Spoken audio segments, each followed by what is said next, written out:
नमस्कार दोस्तों, क्या आप मानते हैं कि इंसान की कोई पास्ट लाइफ भी हो सकती है? क्या पॉसिबल है कि इंसान आज के दौर में रहकर हजारों सालों पुरानी सिविलाइजेशन के बारे में इतनी एक्यूरेट जानकारी दे दे?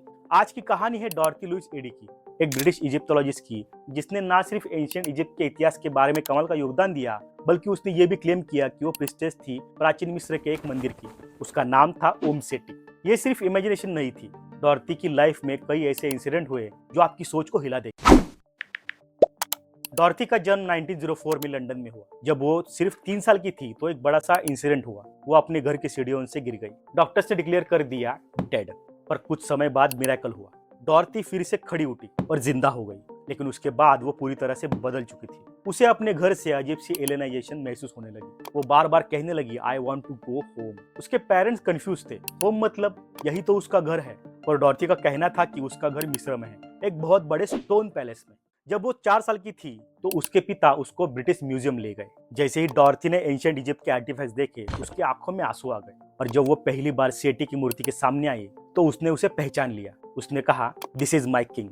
एक छोटी सी बच्ची जो कभी इजिप्ट गई ही नहीं, वो कैसे जान सकती है कि यह मूर्ति किसकी है? डॉर्थी अब बड़ी हो रही थी और उसकी मेमोरीज और भी स्ट्रांग होती जा रही थी। वो रोज मिस इजिप्ट के बारे में लिखती, हायरोग्लिफ्स पढ़ती और अपने आसपास के लोगों को एंशिएंट रिचुअल्स के बारे में बताती थी। उसके टीचर्स उसे मेंटल पेशेंट समझने लगे। तो डॉर्थी को कोई शक नहीं था कि वो पहले भी ये लाइफ जी चुकी है एंशिएंट इजिप्ट में, एक टेंपल प्रिस्टेस के रूप में।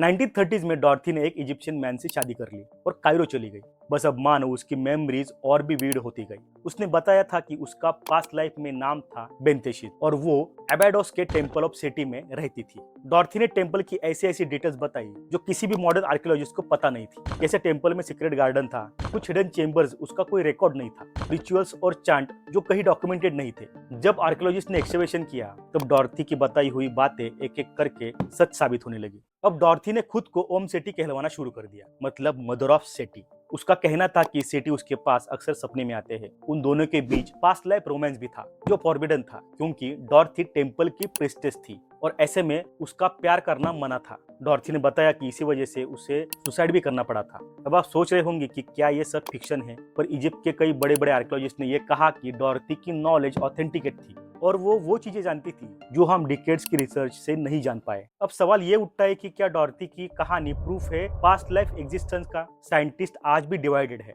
कुछ कहते हैं कि ये सिर्फ चाइल्डहुड ट्रॉमा और इमेजिनेशन हो सकता है, पर कई साइकोलॉजिस्ट ये भी कहते हैं कि डॉर्थी जैसे केस को पूरी तरह से नकारना भी पॉसिबल नहीं है। इसे कहते हैं पास्ट लाइफ रिग्रेशन मेमोरी और ये फेनोमिना दुनिया भर के कई लोगों में देखा गया है। पर डॉर्थी का केस सबसे डॉक्यूमेंटेड और कन्विंसिंग माना जाता है because archaeological conformations, deep language knowledge, rituals accuracy और उसका काम और कंसिस्टेंट बिहेवियर। डॉर्थी यानी ओम सेटी अपनी जिंदगी के आखिरी दिनों तक एबेडस के पास एक छोटे से घर में रहती थी। उसने टूरिस्ट को गाइड किया और इजिप्टोलॉजिस्ट को हिस्टोरिकल एडवाइस भी देती रही। जब उसका निधन हुआ तो वो टेंपल ऑफ सिटी के पास ही दफना दी गई, बिल्कुल उसी जगह जिसे वो अपना घर मानती थी। आज भी इजिप्ट में उसे एक रिस्पेक्टेड फिगर माना जाता है, एक आउटसाइडर जो इजिप्ट की बेटी बन गई। तो दोस्तों, डॉर्थी एडी की कहानी हमें ये सिखाती है कि इंसान का कॉन्शियसनेस और मेमोरी कितने कॉम्प्लेक्स हो सकती है। क्या सच में रिबर्थ होता है? क्या हम भी कभी एंशिएंट सिविलाइजेशन का हिस्सा रह चुके हैं? ये सवाल आज भी अनसॉल्व्ड है। अगर आपको वीडियो पसंद आया तो लाइक जरूर करना और कमेंट्स में बताना कि आप पास्ट लाइफ में बिलीव करते हैं।